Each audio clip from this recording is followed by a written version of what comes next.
NBA now, the Thunder are still the favorites to win the NBA Finals, according to DraftKings Sportsbook. But creeping up behind them are the Spurs and the Celtics, have the third best odds to win the Finals, despite being the favorites to come out of the East. So who is more likely to reach the Finals? Is it OKC or is it Boston? What do you think, Wendy?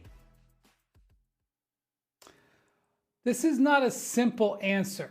And first off, to get to the finals, not win the title, because I think those odds kind of mirrors with the way I would sort of forecast it. I think the Celtics potentially have easier path. I mean, I don't want to say it's easy for anybody. The Celtics, to me, are the favorite in the East because how it tightly packed some of these teams are, and the addition of Jayson Tatum. And I recognize that the Knicks did beat them 3 out of 4, and the Knicks beat them in the playoffs last year. However, none of those 4 games in the regular season came with Jayson Tatum and Jaylen Brown in the lineup. So I kind of want to push that regular season aside a little bit.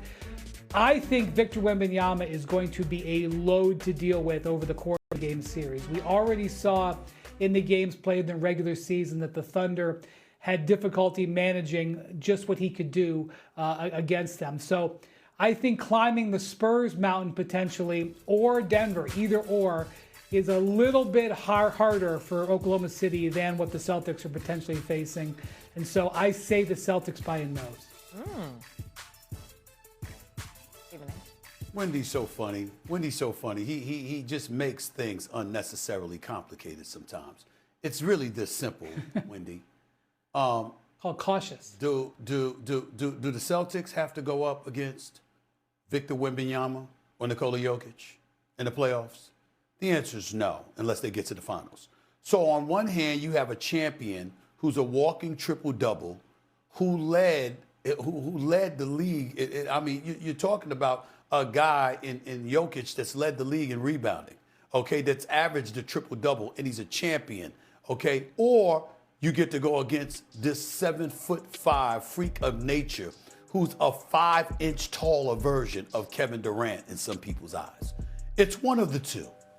So obviously the road to the finals is going to be tougher for OKC than it would be for the Boston Celtics, because if you're the Boston Celtics, you got an inexperienced Detroit Pistons team with their star who's been down, who doesn't have a reliable, dependent, bona fide, consistent number 2 scorer per se, even though Jalen Duren is something special.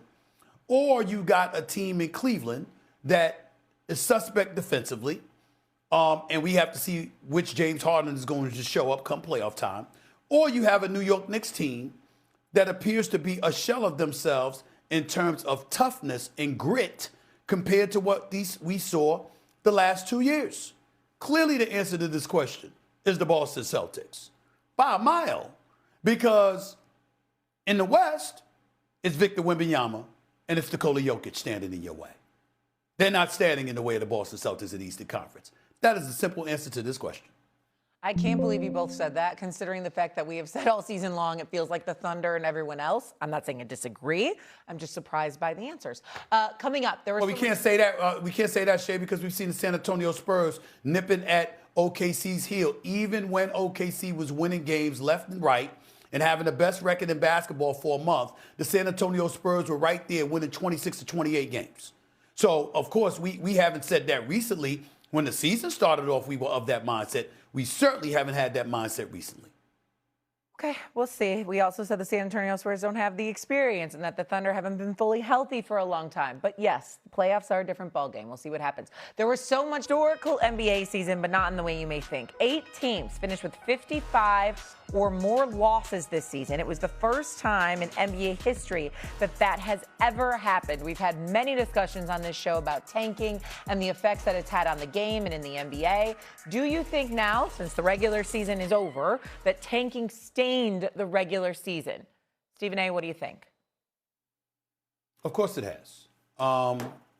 There's no way around this. If you listen to people around the league, I ran into a couple of executives yesterday while I'm out here in California. And, you know, people abhor the NBA regular season. Thank God the playoffs have arrived. They don't expect what they've seen during the regular season to happen during the playoffs. There's no doubt about it. But clearly, it was very, very flagrant this year. And it almost seemed intentional from the standpoint that you've been hearing noise about how Adam Silver in the league office has to come up with a way to eradicate back-to-backs.